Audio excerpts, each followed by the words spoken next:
আসসালামু আলাইকুম। আমি আজকে দেখাবো পুডিংয়ের রেসিপি।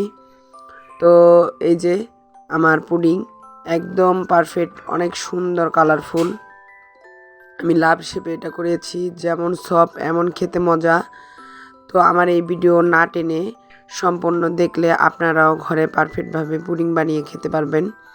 তো এটার মধ্যে আমি কোনো কিছু দিইনি, শুধু গরুর দুধ আর ডিমে তৈরি করেছি। অনেকে অনেক কিছু দিয়েই বানায়, তো আমি শুধু দুধ ডিম দিয়েই সুন্দরভাবে বানিয়ে দেখিয়েছি। তো এখন আমি চিনির ক্যারামেল করে নেব। চিনির ক্যারামেলটা আমি একটু বেশি করে নিচ্ছি, এটা আমার অন্য কাজেও লাগবে।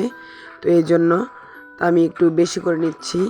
এই যে ক্যারামেলটা আমার হয়ে গেছে। চুলার আঁচ আস্তে আস্তে দিয়ে এটা করে নেবেন, তিতা পুড়ে গেলে আবার তিতা হয়ে যাবে। তো এই যে লাভ শেপের বাটির মধ্যে আমি অল্প করে দিয়ে নিলাম।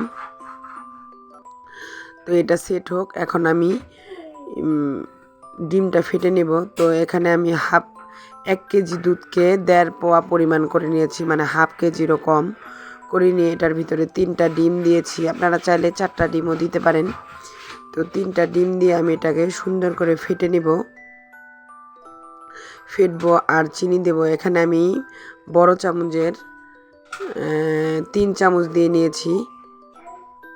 আপনারা যে যেরকম মিষ্টি খান ওই পরিমাণ দিয়ে নেবেন। আর আমার এই যে বাটিটা সেট হয়ে গেছে, একদম শক্ত হয়ে গেছে। এখন আমি এই পুডিংয়ের মিশ্রণটা ঢেলে দিব। আর এখানে আমি রাইস কুকারে পানি দিয়েছি আগে থেকে, আর একটা স্ট্যান্ড দিয়েছি। অল্প পরিমাণ পানি দিয়েছি যাতে এটার উপরে কোনো মতেই না উঠে। তো আমি ঢেকে এখন বসিয়ে দেব 30 মিনিটের মতো। তো এই যে আমার পুডিংটা হয়ে গেছে। তো আমি মাঝে ঢাকনাটা পাল্টিয়ে দিয়েছিলাম, লাগে ওটা দিয়ে ভাপ ঢুকতেছিল, ভাপটা বের হয়ে গেছিলো, এই জন্য আমি দিছি, ঢাকনাটা পাল্টিয়ে দিয়েছি।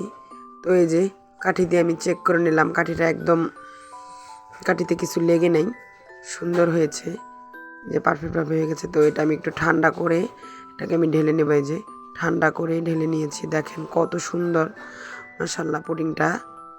যেমন দেখতে লোভনীয়, খেতেও অসাধারণ হয় এই পুডিংটা। তো আমার চ্যানেলটা সাবস্ক্রাইব করবেন, ভিডিওতে একটা লাইক দিবেন, শেয়ার করবেন।